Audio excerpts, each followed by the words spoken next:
I start in the name of Allah, most gracious, most merciful. Mr. President, I choose to defend human rights because I cannot maintain my silence in the face of corruption. Mr. President, the menace of corruption is due to our silence. No doubt, silence is one of the worships. It has the dignity and the honor, the integrity, the decency, the righteousness, the rectitude, the principle, the uprightness, the self-esteem, the pride, the poise, and the intellect. But silence against menace of corruption is violence, and violence with aggression, antagonism, invasion, brutality, hostility, and is practiced by the oppressor, the tyrant, and the tormentor on the oppressed, the beleaguered, the tormented, the helpless, and the downtrodden of our society.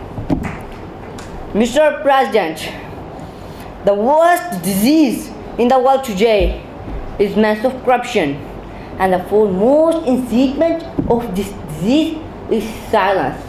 As someone rightly said, the greatest crime in history is not violence, it's silence. Mr. President, it is because of the curse of corruption that roses have been changed into thrones, thrones into stake, brilliant lights into burning fire, joy into grief, life into death, health into sickness, mercy into wrath, good fortune into misfortune. Every morning, I wake up with the news of corruption.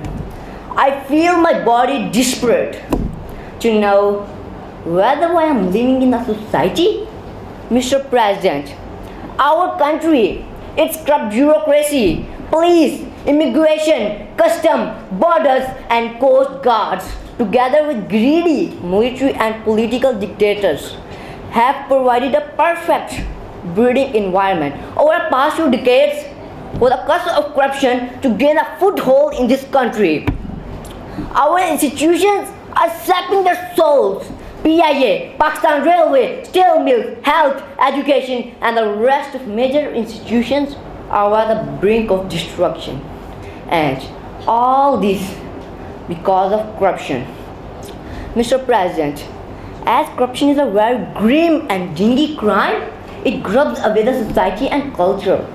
It's a disease that exerts pungent smell, and that smell sways the climate of the world and converts oases into deserts, kindness into cruelty, love into hatred, peace into oppression and massacre, justice into injustice, equality into inequality, brotherhood into prejudice and malice, and finally, independence into slavery. Mr. President, the existence of corruption and corrupt practices weakens the very foundation of country and society. Mr. President, an economic reform in a country demands greater transparency, accountability, free and fair competition.